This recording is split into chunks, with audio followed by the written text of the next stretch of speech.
Hi, Kathryn here with Handmade by Circle Art Designs.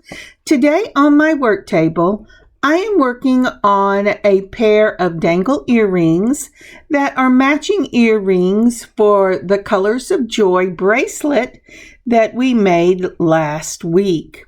We made these using Tila beads, and we will be using the same beads to do these matching earrings. So let's turn our eyes to the work table and get started, shall we? So as we turn our eyes to the table, I am looking at this beautiful piece of glass. Give thanks to the Lord. This little piece of glass is kind of dirty. I'm going to have to clean it off before I can use it.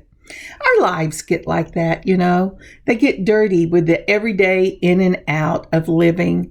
And we have to remember to turn our hearts back to the Lord and give thanks for all the blessings that He has given us, so that in turn He may cleanse us like that little glass, and that we can reflect Him more clearly in our everyday lives. That is such a blessing to be able to do that. One of the ways that the Lord blessed me this week is through my daughter, our youngest girl. She told me, "Mom, I have something planned for the end of the week. Don't make any plans. I want to surprise you."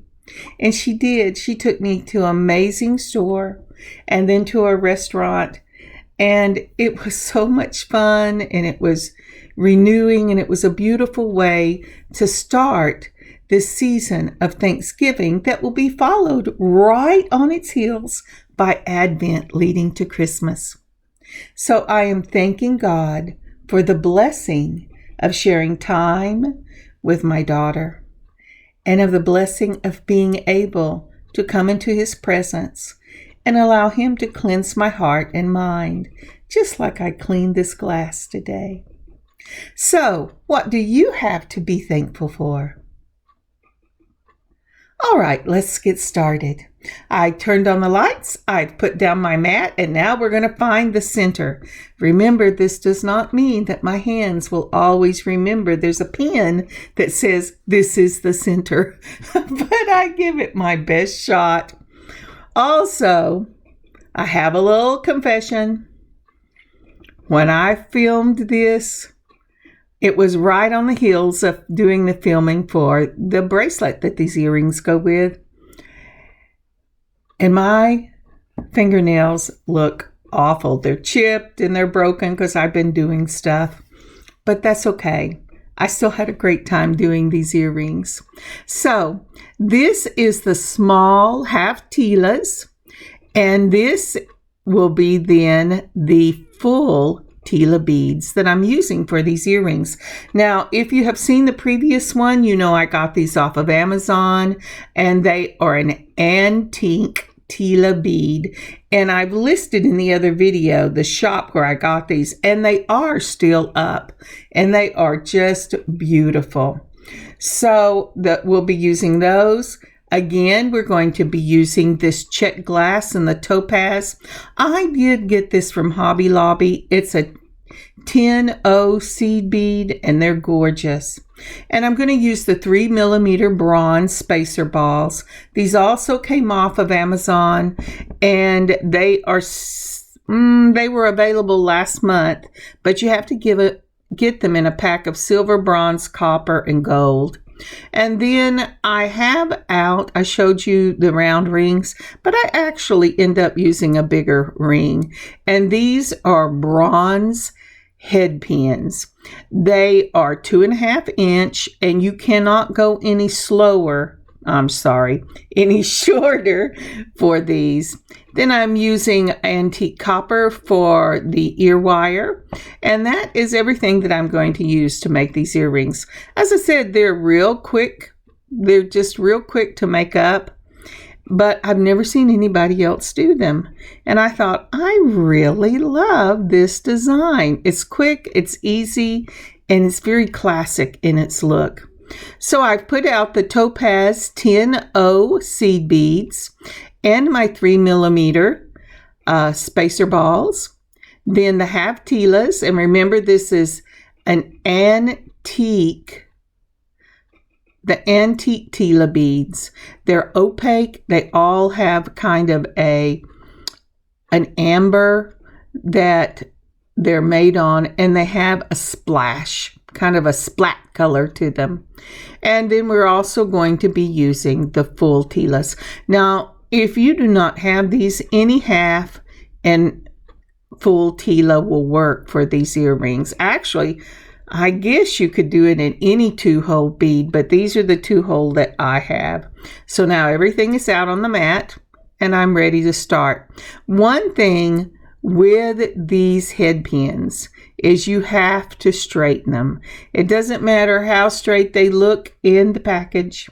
I can guarantee when you pull them out, they're going to have a little curve to them. And here I'm looking at the rings, but I ended up going with these antique copper. They're real pretty. I don't have many of them left, but I can get a size bigger than the ones that I have in my mix. And so I'm pulling out the biggest I have left, and you're going to need 2 of those. Also, I haven't shown this, but when I go to put these earrings together, my little 3 millimeters will not go on that jump ring. And so I had to pull out a different spacer ball to go on the jump ring, but I'll show you that when we get to it. All right, I have using my straight nose pliers, and these are my nylons. Now, the nylon plier is something I use to straighten out these head pins, or anytime I need to grasp and I don't want to scratch my finish on whatever I'm doing on the finding. So you just go down the head pin ever so slightly. And I tell you, it doesn't mean that these are going to be easy to straighten. I've seen people be able to straighten these with their fingers. And I have to tell you, I am so impressed. I'm giving that a shot right here. But, you know, the days of my fingers having enough strength to do this without the help of these nylons are long gone.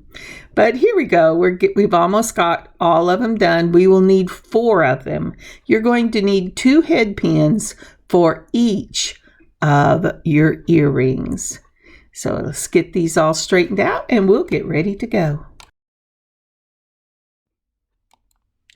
So the first thing I'm going to do is I'm going to pull out the full Tilas, and I am making a pattern. I'm actually doing this pattern across the screen. And what I'm going to start with is the bottom of the earrings I will be stringing. And for that, I am going to go ahead and use the beautiful teal color that came in this package. And then the next thing I will do is the black with that pink splat. And then maybe, I would like to be able to do the red, but I'm not sure with the second component that there will be enough room, but I'm going to go ahead and lay it out like this. If you have 3-inch, you can actually do a set of 3, because I had 3-inch and I did a set of 4 for a pair that I made for a bracelet that I did for myself in the colors of joy. Now with the teal, just like with the bracelet, I'm using the red down there, and that's that deep cranberry red. With the black, I'm going to use the creamy, it's a whitish pink. It has a little bit of pink in it, and the splat is in dark pink and dark blue. And then for the red, I will probably use the dark blue. But like I said, until I get these strung, I'm not sure that I will have enough room, because these are only 2.5-inch head pins. So pulling our head pins, We're going to go ahead and start out with that Topaz 10-0 seed bead. We don't need to have a stopper bead at the bottom because these already are built in with their own stopper bead. And we're going to add the half Tila right on top of that topaz. Now with the bracelet, we would have added a 3mm spacer ball. But like I said, this already has that beautiful spacer on the bottom. So once you have put on your half Tila, and it goes one side on each head pin, then we're going to go ahead and we're going to put on the teal just like that. Isn't that pretty? Let me see if I can get you a picture. So here we go. This is the beginning of these dangle earrings, and as you can see, this head pin, it's not a flat head pin. This has that beautiful little antique copper ball on the bottom, so you really don't need a spacer for the bottom to start these off. And then the topaz, there's one of those on each of the wires, and then you have the half Tila, and a wire goes on each side of that Tila, and then your whole Tila. And on top of that, we're going to add another half Tila. All right, let's keep going. But before we do, would you please like, comment, and subscribe? Like and comment for the video. Please subscribe to this channel. And if you would share this video, that would be amazing. Thank you so much.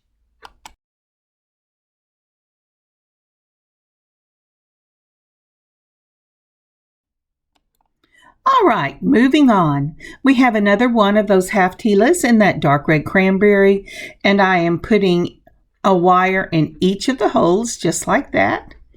And from now on, we will be working with both of these head pins at the same time. Now, the one thing you want to make sure of, and that's what I'm checking here, is that you keep your head pins even. You don't want your framework to become off kilter, or as we call it, where I'm from, whopper-gaggled. So be very careful. Now this is our second component. On each wire, you're going to add the 10-0 topaz. Then you're going to add a 3mm spacer ball, and then another of the 10-0 seed beads, and this is in topaz. And let's see if I show you. And it looks just like that. There you go. So inserting another picture here from your first component, which it consists of the half topaz, the half Tila, the whole Tila, and the half Tila. Then your second component will be a 11-0 or 10-0, depending on which ones you're using. This is in the topaz. Then a spacer ball, I'm using the 3mm, and then another of the 10-0 seed beads. So in this picture, we have component 1 and component 2. And remember, we're starting these earrings with the spacer ball built in and the 10-0s at the bottom. So in this picture, we have got both components that we're using in this earring. All right, let's move on.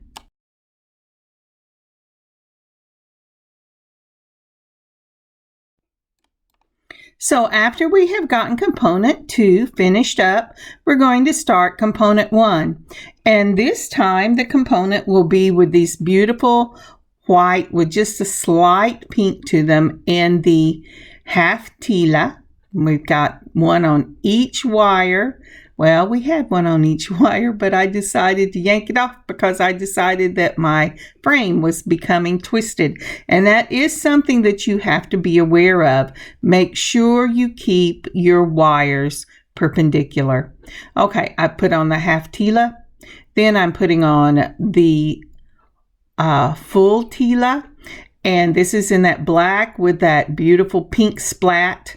And then another of the half Tila. And that is our second time using component 1. There we go. Oh, come on now. I know you can get in there. Sometimes your beads have just something where they drill the hole in a powdery substance, and it's kind of hard to get it through. It's not that they didn't drill it all the way through. It's just you have to push the stuff out of the way so that your wire can go through, and that's what I'm doing here.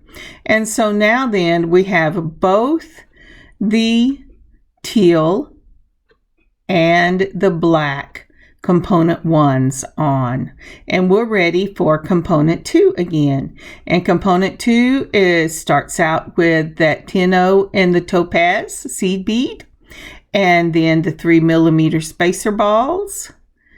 And you could use anything. You could even use a slightly larger seed bead for them, but I wouldn't go much bigger than the sizes I have used unless you're using something other than a Tila, because there's only so much space between these two headpins, because there's only so much room in the Tila bead. And so that's why I wouldn't go bigger, but you could use, if you don't have these, you could use, maybe for using a 10, you could use an 8 as the middle beads. But this is the completion of component 2. Now, isn't that pretty? Now, here is where it gets tricky, and I won't lie to you. I tried first to get this to do the whole thing because I really wanted 3 in this. But I'm going ahead and I'm putting on my half Tila, just like that. Now, look how little space I have there, and I'm trying to decide, can I do that or not? And I'm not going to be able to. So what I'm going to do is I'm going to put on the 10-0 seed bead and then another half Tila. Now this is the end of this earring because I have to have enough room at the top. I want to put a spacer ball on there because, I started with a spacer and I want to end with one. And I have tried the 10-0s, but if you're using a 2.5 inch for the, if you're using that, there's just not enough room. I'm going to go ahead and try to turn it. Maybe if you're a better turner than I am, you could get it to turn, but it just didn't quite close, and my 10s just jumped right into the circle. So I took those off and I turned it, ending with the half Tila. So we're going to close this up just like that. Now the closing it up is the tricky part. You have to get it closed because you're going to put this on a jump ring. And these beads love each other. These wires love each other, and they do not want to close up. They want to stay independent, I guess is what you would say. But here you go. I've got them closed up. Get it back in picture. Oh, I think I'm in picture, but you'll see it right here on the mat. And we're going to go ahead and we're going to do the next one. So when I get it finished, I'll come back.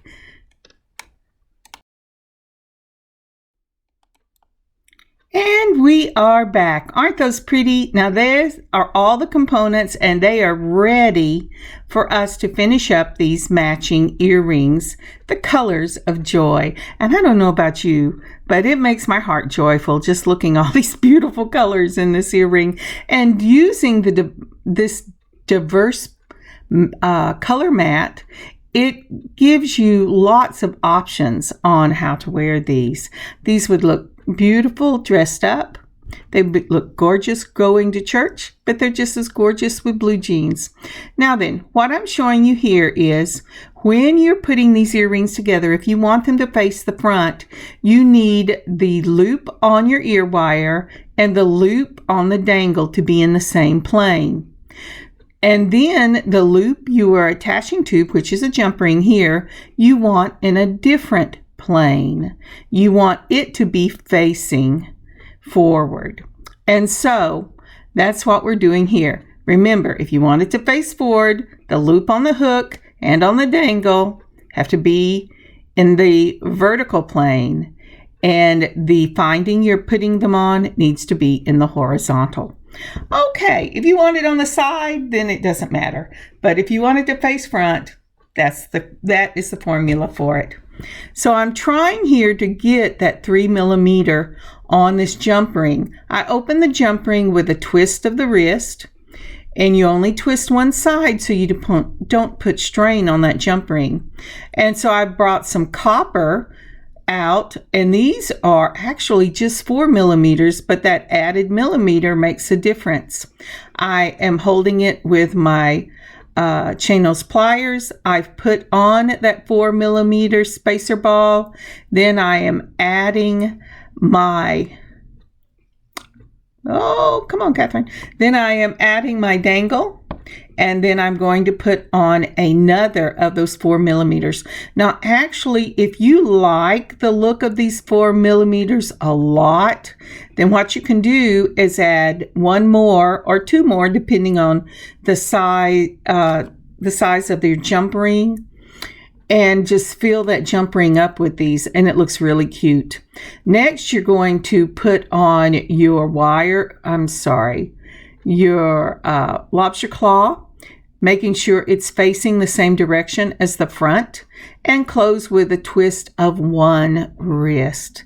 Always only twist one side of your jump ring because it does stress the metal. And so you don't want to yank both of them in both directions. That just makes the metal weak. Again, we're opening it with the twist of 1 wrist between 2 chain nose pliers. Just one, just like that. Then we're going to add, again, our 4 millimeter in that copper. And then we're going to add our dangle. And make sure that the front is facing you. It's always easiest if the front is facing you, and you tell what is the front by the circles on your dangle. You want the opened end to face the back. Then once we get that on, we're going to go ahead and put on another of the 4 millimeter. Alrighty, come on, Kathryn. Sometimes when I get tired, my hands shake so bad, they go, the jump ring just has to try to keep under where my hands are shaking. But I hit the hole. I think I hit the hole. Did I hit the hole? I did. And then we're going to put on our lobster claw. Our fish hook wires. I called it a lobster claw a while ago, but it is fish hooks. And when you're doing your fish hook, make sure that the fish hook is also facing the front. I had to open it up and change it because I was not being careful. I was flustered with my hands shaking. And then you're just rocking one side of the jump ring until you get it to close. Now, once you think it's closed, go ahead and take the top of your finger and just rub gently across that opening. If you can, that's what I'm doing here, even though it's off camera. If you can feel a rough spot, it is not closed. Even if it looks closed, it truly isn't, and it doesn't take much space for these fish hook ear wires to come out. But that is the finished product. Now, isn't that beautiful? And these are put together. It makes a band or a bar by using 2 head pins. If you wanted this to be a necklace, you could use a eye pin, and it would make a beautiful chain necklace, a bar necklace as well. All right, I have put up my heart, my lace heart. Let's go ahead and put these out. And we've got one. I'm always fidgeting with it whenever I whenever I use the fish hooks, because you really want them to set up so that the jump ring will lay flat. Isn't that pretty? But they go in your ear. And on a flat surface, they want to lay to the side, which causes the jump ring to jump up. But they are just beautiful. I love these earrings, and they look amazing with the Colors of Joy bracelet. They look so amazing that I made this set for myself in clips, and I used a magnetic clasp for my bracelet because it's easier for me to put on. They are just gorgeous. Thank you so very much for joining me today. I will put up pictures. These will be up in the shop to go along with the bracelet, but they will be listed separately, so you don't have to buy the bracelet to get the earrings. Our shop can be found at circleartdesigns.net. Please stop by and give us a look, especially during this holiday season. Again, thank you for joining me today. I won't see you next week because it is Thanksgiving week. But until I see you again, God bless you. God keep you safe. May you have a joyous time of Thanksgiving with friends and family. And I will see you next time. Kathryn, circleartdesigns.net. God bless y'all.